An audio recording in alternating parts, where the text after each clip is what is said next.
So the demo day basically essentially is it's happening on 9th of December in Bangalore. And what we're doing is we are having these early stage startups pitch to a set of sort of senior VCs. We would have 12 finalists or 12 startups who would be pitching to these VCs. Are taking sort of sign-ups for the demo day until 28th of this month, 28th of November.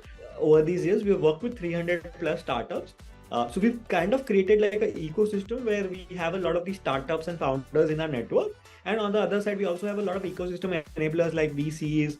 What we've seen in past, let's say 1 or 2 years, there's been less attention to customer retention, but more attention to customer acquisition. And that is where the game has gone wrong for. Our product is actually relevant for a lot of consumer categories, but you mentioned some of the brands like IKEA, Sugar Cosmetics, etc., which we work with. We work with folks in the travel space as well, like Go Ibibo, Casa Air, Adani, etc. as well.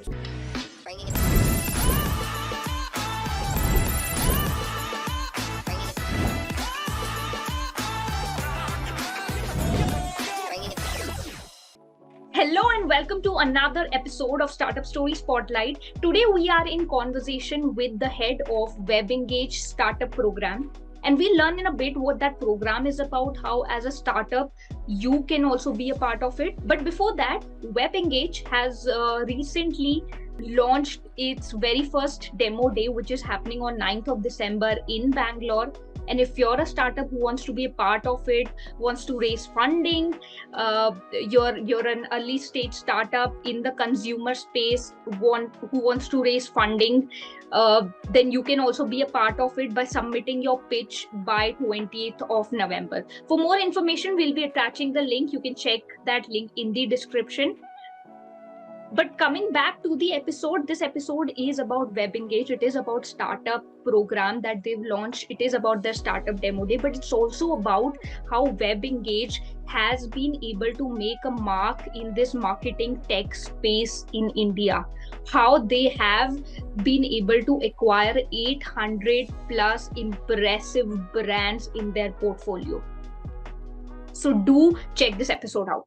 Hi Nitya, thank you so much for joining this conversation. Just to talk to you about WebEngage.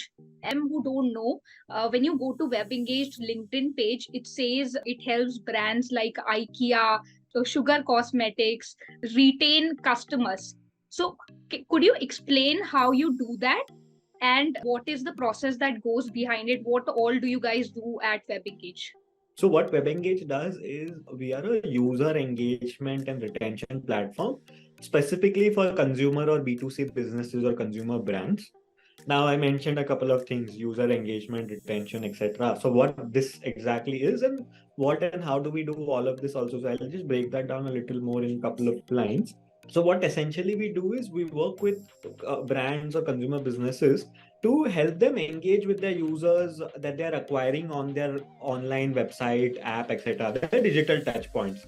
So basically what we do is we help them understand their first party data or their customer. So you call it also as a customer data platform or CDP, which is one of our modules of our product. So our product is actually a full stack product which does all of this, and there are different modules and parts. So first is the customer data platform that I was mentioning. On top of this, you can have a good view of the user behavior or customer behavior. What exactly these customers are doing on your website, app, etc. Understand that a little better from if you are a product manager or a growth marketer, etc. So that's the second part. And then third part is actually take actions on top of this by sending very contextual, personalized communications and messages across multiple channels on website, app. Like you would have push notification, you would have email, WhatsApp, etc. Now, when you think about these channels, you would think like, okay, this is all about sending those spammy messages, etc. But that's not the case. That's actually counterintuitive, and we say the other way, that you need not send out these spammy messages to your customers. It needs to be very much contextualized, personalized, one-on-one for each of your customer, so that they resonate with what messaging that you are sending. So that's what we do. And then we also help personalize the experience on the website, app for these users or customers that you have. So that's what we do basically, that we help you engage and retain your users that you keep acquiring, so that you are converting more of them and deriving more value as a business out of them. So your customers are also loyal to you, and vice versa. As a business, you're making a lot of value from the existing customers that you have who are loyal to you. So that's the whole platform, what we do. And typically we work with a bunch of categories. So our product is actually relevant for a lot of consumer categories. But you mentioned some of the brands like IKEA, Sugar Cosmetics, etc., which we work with. We work with folks in the travel space as well, like Go Ibibo, Akasa Air, Adani, etc. as well. So we work with a bunch of these businesses in different spaces and categories. Understood. And I could definitely pick up things like, customer retention that you mentioned a lot of times. And we'll talk about that, which is where you guys work a lot, which is what is your forte, right? And ironically, what we've seen in past, let's say 1 or 2 years, there's been less attention to customer retention, but more attention to customer acquisition. And that is where the game has gone wrong for a lot of startups, right? Which is why we will touch those topics. But before moving to those, I want to talk to you about something which you had at WebEngage, right? Which is the WebEngage Startup Program. Tell us about that. What value do you deliver or intend to deliver through that program? So Lata, I'll take a step back here. So basically at WebEngage, we generally used to serve a lot of these new age companies, unicorns, etc., and a lot of legacy brands like say Adani Group, Akasa Air, or for that matter Unilever, for example. So these were all mid-sized companies or larger companies, etc. But we always used to see a lot of these young early stage startups come and talk to us saying that, hey, we would like to use or look at WebEngage, etc. But we always used to find them too early to be able to use a product like us. While our product is very simplified and easy to use for any sort of early stage startup, etc. as well, but we never built or looked at that lens in a very formal or a structured way. But we always had these conversations of folks come and reach out or talk to us about this. And that's when we said there are a lot of these instances which are happening. We should look at this and try and solve for this. And then we also looked at some of the other SaaS companies, like for example, like AWS, etc., who built a very strong startup ecosystem, etc. So we said that we could actually build WebEngage, or rather position WebEngage better for these early stage startups. And that's what we started looking at, what are the challenges that they see and how do we solve those challenges, which led to us launching the WebEngage Startup Program in early 2021. Now, as challenges, what we saw is a couple of things. One is you have to pay not a significant, but some upfront cost to use product like this. And for startups, you always have that challenge about allocating your dollars, etc., because you have limited funds to work with, for example. So that was one, that there are always upfront costs around this. And second is you have a very lean team, and you as founders or as team might not have that prior expertise or experience using a product or implementing and running a product like this. So these were the few things which we noticed, and we designed the program. We launched it early 2021. Now, in the current avatar, what this program does is the WebEngage Startup Program. It offers early stage consumer startups WebEngage credits for free. So for up to 6 months, these early stage startups, which are generally at a pre-seed or seed stage, most of them, they get WebEngage credits for free, which means they can use the platform for free for up to 6 months without investing or paying anything upfront. Second is we go a step further beyond that, where our team actually works very closely. So we have a team of customer onboarding, customer success, etc., which works very closely with these startups to help them implement the technical aspects or set up the data, etc., that I was mentioning about what our product does. So implement and set up the platform in the right manner. Also help them articulate what they can do on the product, how they can do, what are the best practices they can follow, because we've been in the industry for more than a decade now. So we have our learnings which we can share. Some of the mistakes which they can avoid while doing or focusing on user engagement, retention in general. So we have credits, we have folks who sort of guide them through the whole process, etc., work very closely with these startups. And then we have also now over time created an ecosystem because now over these years we have worked with 300 plus startups. So we've kind of created like an ecosystem where we have a lot of these startups and founders in our network. And on the other side, we also have a lot of ecosystem enablers like VCs and a lot of other enablers and ecosystem players whom Right. so we can actually connect the startups with our network, etc., help them connect with a bunch of these things, and help them solve more things beyond just engagement retention as well. So that's the kind of catalyst or that kind of role that we are now evolving, or where we see ourselves evolving towards. Nitya, you mentioned that you also you do these in cohorts, right? So how many cohorts are done? When is the next cohort? Give us some more details about whoever is interested in being a part of it. So in the first year, we were actually sort of trying to figure out what's the best way to run this program, etc. And that's why we said, because we're working very hands-on with these startups, we need to be making sure that we are adding a lot of value to them. And that's where because we would have limited capacity or bandwidth to work with as many startups. So we said we'll curate and work with limited set of startups and sort of make sure that we are moving the needle for them. So when we launched this in 2021, the first year, we worked with about 50 to 60 startups, which was our first cohort. Next year, which was 22, last year, we worked with around 100, 120 startups. So we said that, okay, now, we have our learnings and the startups are seeing enough value, etc. So we could take this to more startups in India, globally, etc. So we sort of scaled and increased our capacity, the number of startups which we could work with.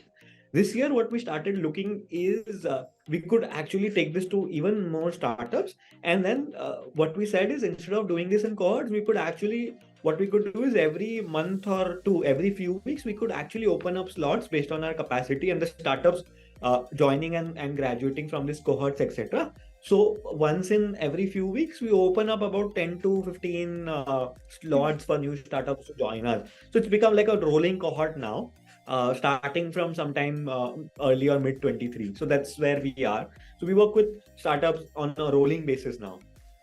Understood. And that makes sense. Absolutely makes sense. But also, a follow-up question to that as well is, what are some of the success stories that you've seen come out of it? Startups that have participated in the startup program. Sure. So there are actually a bunch of these, but I'd like to specifically share one which is also now quite renowned and also very close to us as well, in terms of the evolution of the brand and the journey that we've seen. Okay. So we've been working this brand called Perfora, which was part of the Shark Tank, the season 2, and it was one of the popular brands in that season as well. So we've been working with them very early, when they were about 5 to 6 months old as a brand. So this was back in 2021, sometime mid or sometime late of 2021, just when they were 5, 6 months old as a brand. So we started working with them at that point of time. Uh, at that time, they were about 5, 6 members as a team, and about 5 to 10 products or SKUs, and just one or two categories. So they were at a very early scale stage, etc. And if we look at the journey today, so they've scaled up, they've raised a couple of rounds of funds on Shark Tank, post Shark Tank, etc. They've scaled to about 5 to 8 categories, 100 plus products or SKUs, etc. So we've seen that whole journey and that growth that we've been working with them since then.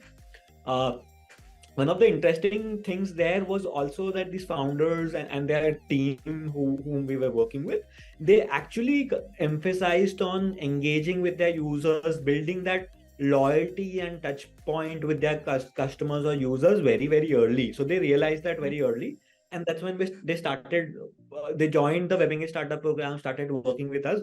And we have continued to work with them on that whole thing, where the founders today, even today, they continue sort of engaging with their customers, etc. So there is like a once in 15 days or a month, the founder actually, there's an email that goes out, like a note, personalized, or like a email or a letter that goes out to the customers, which shares the updates about the company, what's happening, etc. So that's the kind of communication and engagement they've tried to build. And they also understood that oral care, so they are in the oral care space, and oral care is a category you need to have excuse me, you need to have good retention and repurchases, etc. Because when you buy a toothbrush or a toothpaste, you want to continue sticking to that brand, for example, and that's where all of this also becomes important. So they realize engagement as well as retention, repeats, loyalty, all of this is important if they were to build a long-term sustainable, a large brand. And it's one of the great stories that we've been working with, and they continue growing. So yeah, that's a great partnership that we continue having. And they're still your customers, of course. Yes. So how does it feel, Nitya, personally for you? Because you've been heading this since last 6 years. How does seeing one of your clients grow tremendously, also looking them there on Shark Tank at TV? How does it feel? It feels amazing. Honestly, it's fulfilling as well, Lata, because you see a lot of these brands and startups doing well, growing, making the impact, etc. Understood. Coming back to WebEngage, not getting into so much drama, but coming back to WebEngage, so I was actually going through so many testimonials from Go IBPO, from Echo. There's so many, good things that were said about your platform. 20 to 30% growth returns, so many in income, right? In revenue. What things have you gotten right about the end customer of your clients that enables you to perform, to turn out to be a leader in this marketing tech space currently? Sure. So I'd say that there's actually not like a secret sauce to this. It's all about I doing was multiple. expecting a secret sauce. My God. Yeah, unfortunately not, because a lot of things in life are about doing a lot of right things with rigor, etc. So it's again a platform.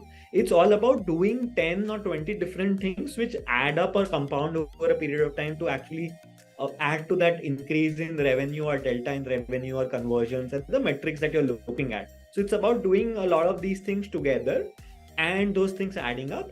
And for the end users or customers of the clients that we work with, it actually is a good thing because they're getting very personalized and contextual communication and experience from the brands that they are working with.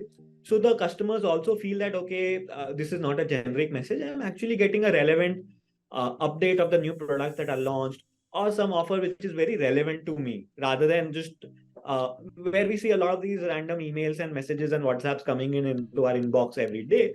So this actually helps break the clutter for the brand and for the customers also to know which brand is actually focusing on them, their experience, and sort of taking a customer first approach there. So it's about doing a bunch of right things, and those add up eventually.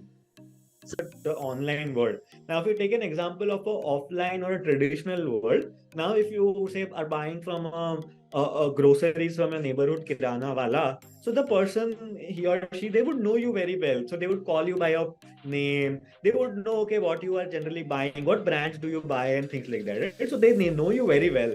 So that's the kind of experience that we are all used to generally. Right. So Right. how do we replicate some part of it online in some fashion?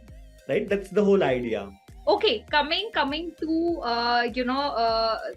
again touching the point of customer retention.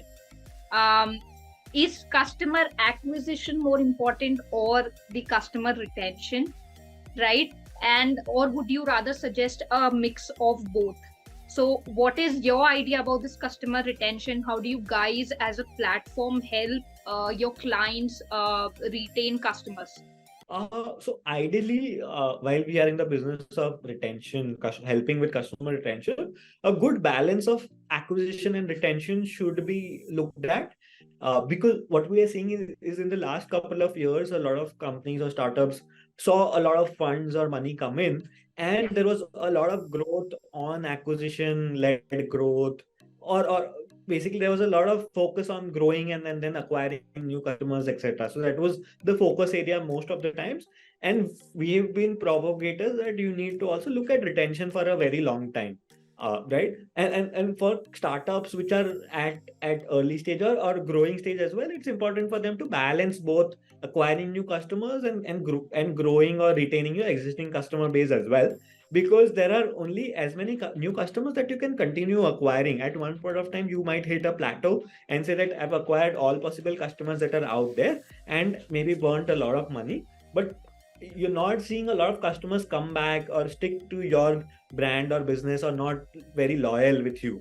So it's important to have a good balance where you keep acquiring customers and a bunch of them continue being loyal for you as a brand, and that's how you build a large business. And that's how traditionally a lot of these brands have also been built. So if you look at brands which have decades or hundreds of years of legacy, you see that their customers are very loyal. So if you look at Coke versus Pepsi, you see most of the people are very loyal to one of those brands. And that's one of the ways to look at, if you're building a brand today, can you build that over a period of time? Can you build that sort of cult kind of a thing, right? You have a cult following for these brands. That's the kind of approach you should take, that you have a loyal following over a period of time. And you could balance both of those when you're growing or at that early stage also. Right. So, because you mentioned that there should be a mix of both acquisition and retention, is there a specific ratio subject to any industries? It is, the ratio would not depend on industry, but it would depend on what stage and scale you are. So if you are a very early business, if you've just launched today, then you would not have a lot of customers. You would not have any customers virtually to retain. So as you keep growing as a business, as you keep spending more time as a business and brand, you would start seeing the lot of customers you've already acquired and you can continue retaining. So the ratio can be from the first, say maybe first few months, you would have to continue focusing a lot on acquisition, and over a period of time you continue sort of increasing the focus on retention as driver for a business. So the first month you would have 100% of your business or revenue from acquisition, but over 12-month window, that 100% could go down to say maybe 80 or 70%, and the remaining 20-30% is of your business is coming from your existing customers.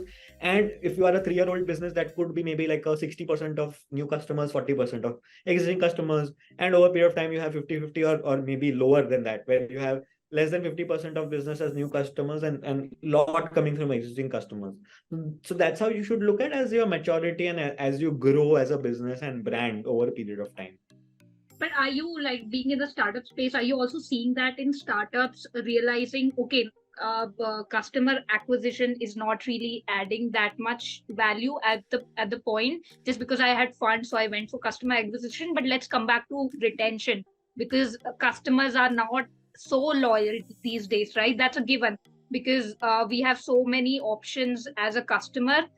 It's hard to be loyal even from the customer's point of view. So are you seeing that realization in startups?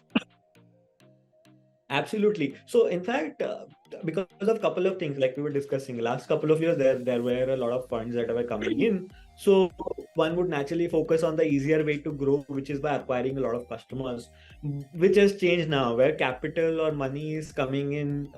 Well, it is coming in, but it is hard to get. You have to justify a lot of things, etc. Which means now naturally, again, a lot of businesses have started realizing and focusing on the right things, which is while they would continue acquiring, they would also need to make sure the loyalty and retention, etc., is there. So things are changing as the market also, the sentiment changes generally. These things have also changed, these trends that we've observed now, that businesses have now started focusing, or at least realizing that, okay, retention, you should start thinking and doing some things, if not a lot, but at least they're thinking and maybe starting to work in that direction. So that's definitely changed in the last year or so. So again, a follow up to that, for startups that are watching this, who want to start working on customer retention, they've got their lesson. How where do they start? Like, what are some suggestions that you'd like to give from somebody in the same space? Sure. So if we were to look at a startup which is very sort of early, has just started a few months, etc., the best way to do this is just look at the something, have a platform or some data point where you look at, okay, how many customers are signing up and then using a product or buying from you on a particular interval, depending on your category or product.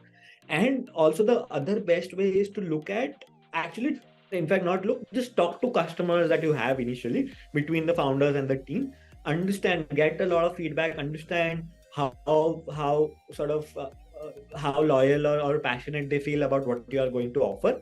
Are they willing to also recommend you to a lot of other people, etc., for example, or what does the NPS score, etc., look like? So in the initial stages where you have a few customers, it can be, what can be done is you can actually talk to customers personally, understand the feedback and things like that. As you start scaling, where you have thousands or more than thousands of customers, you could start looking at tools and data in a more structured fashion. And that's where what we have started doing is working with a lot of these early stage startups. Like I was mentioning, so with our WebEngage startup program, we offer them WebEngage credits for free. So they don't have to invest anything in these products upfront. And also we guide them in terms of how they should be looking at retention, how they can move the needle in the retention and engagement side of things that they're already working on and things like that. So there are a bunch of ways that they could start looking initially more hands-on, and then they could rely more on data and automation and tools to do this for them rather than doing it hands-on. Understood. Moving, an extension of that is the startup demo day also, which is very near, right? You can, of course, you can share the date as well and where it's happening.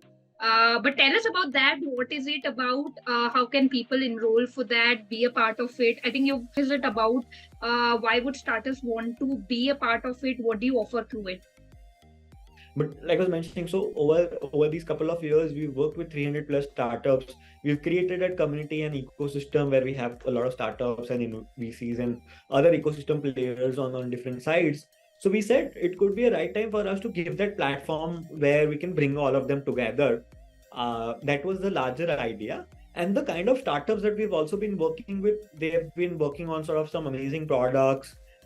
They're all sort of passionate founders, bring a lot of great experiences, etc.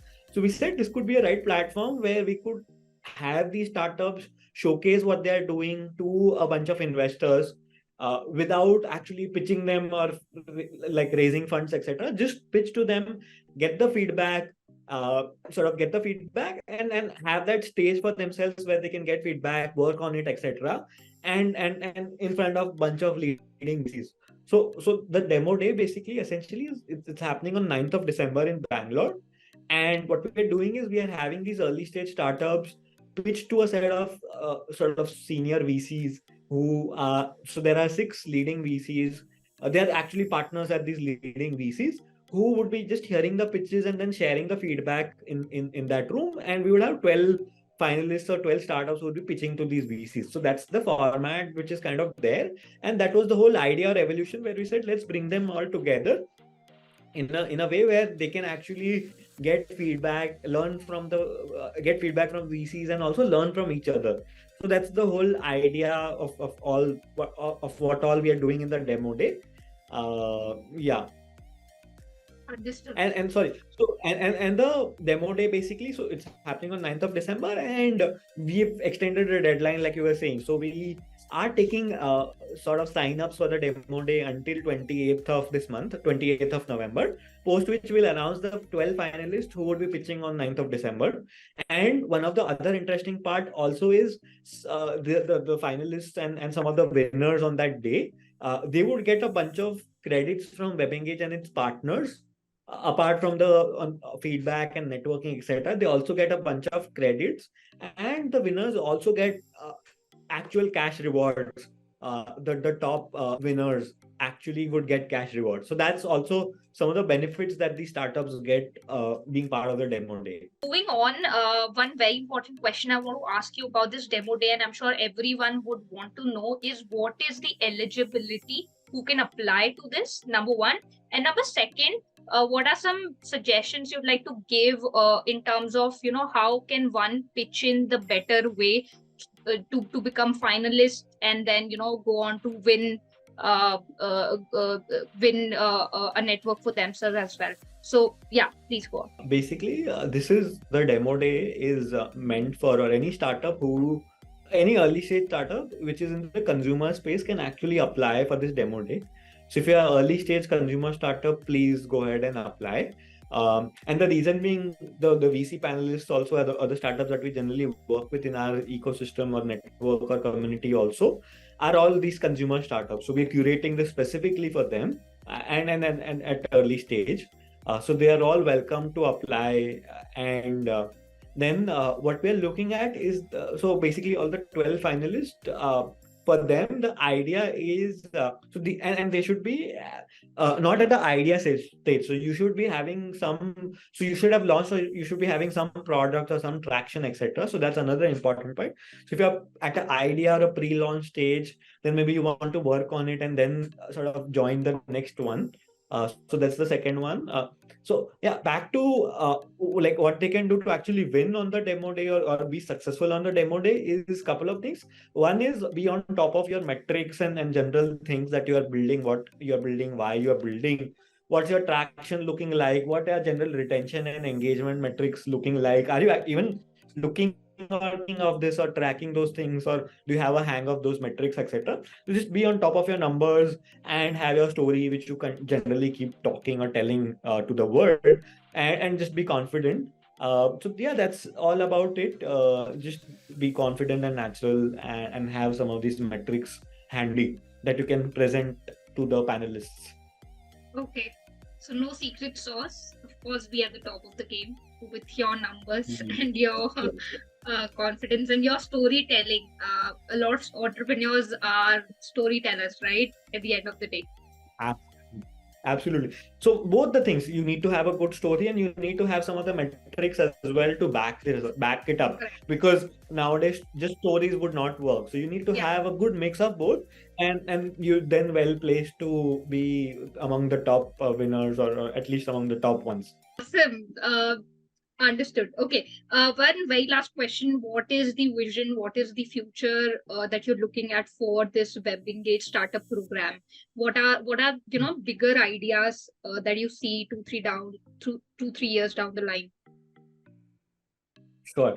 2-3 years might be a longer sort of side for a space that we are in, like especially working with startups. But what we are generally thinking of is, so one is the markets or communities that we are working very closely with. We want to work deeper and make even more significant impact there. So markets or places like India, we've worked with a lot of startups. We want to make sure that we are enabling and doing a lot more things there, which includes this demo day, which is our very first demo day. So we would want to continue doing more of these across India and not just Bangalore. So that's one of the ideas.